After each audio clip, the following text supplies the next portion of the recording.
Hello, friends. I'm Fr Frank Pavone, National Director of Priests for Life, and I'm delighted to be able to address you today as you take part in this conference. God bless the state of North Carolina, all of you that are from there and from elsewhere who may be watching today. I want to give you the greatest encouragement I possibly can to be fully active in this crucially important election. You know, you've heard this is the most important election our country and our church have ever faced here in America. And it is also the most different election we have ever faced. Because the differences between candidates, the differences that can exist between parties, are often what the church would call matters of prudential judgment. In other words, you've got people working off of the same principles: love of country, love of law and order, peace and security, protection of life, protection of the freedom of the church. Basically, people working off the same principles, working to the same goals, but having different ideas of how to get there. That's not what this election is about, because so many of the differences that we're facing as we choose between the candidates are differences not simply of policy, but of principle. Not just about different ways to get to the same goal, but about completely different goals. Brothers and sisters, the church teaches us that we need to be active in the elections and we need to be informed. We can't be active and responsible citizens unless we're informed about what the differences really are. We have to be informed about what the accomplishments are of the various candidates who are presenting themselves to us for our vote, because the best predictor of the future is the past. What record do they have? How have they voted if they're a member of Congress? How have they acted in regard to certain issues? The future is very unlikely to be different coming from them than the past. We have to inform ourselves of the policies that are at issue. We can't make this an election about personalities. The church tells us don't look at it in that shallow kind of way. Oh, I like that person. I like the way they smile. Oh, I don't like that person. I don't like the way they talk.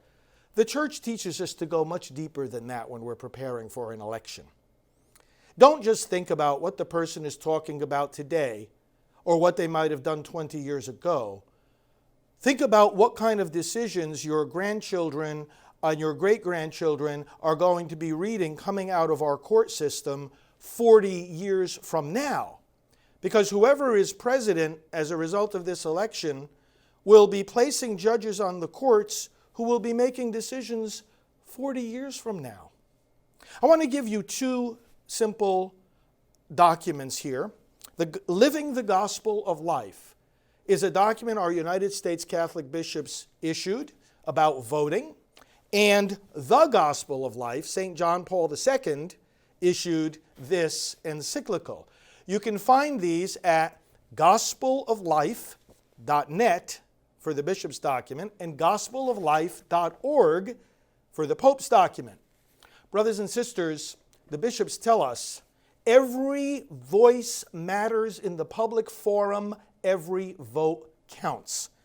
And it does. And the state of North Carolina is particularly crucial for the presidential race and also for the United States Senate. You've got a Senate race too. You're a very, very critical, pivotal state in this year's elections. The bishops tell us furthermore, there are many issues that we have to be concerned about, but they talk about them as a house, the different interrelated parts of a house. And they say the foundation of that house is the right to life.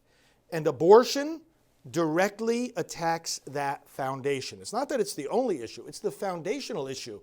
John Paul II said if a state legalizes the killing of babies by abortion, it becomes a tyrant state. That's John Paul II talking. It's not just about an issue, it's about what kind of government we have.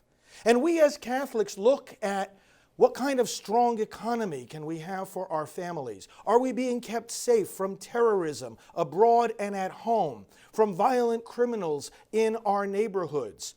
Are we looking for fairness in trade agreements that are not going to take our jobs to other countries but are going to keep our jobs here for, again, our loved ones? Are we looking at fairness in the media? Are we getting corruption taken out of government? Are we looking at things that can help people find their health care more easily, all these different topics and more. Are we looking at the freedom of the church? Brothers and sisters, I want to encourage you, above all, connect with us at prolifevote.com, and you'll be able to track all of these things together with our encouragement, not only to vote, but to influence countless others to vote as well. Let's do the job our Lord asks us to do in this election. I'm Fr Frank Pavone, Director of Priests for Life. Thanks and God bless you.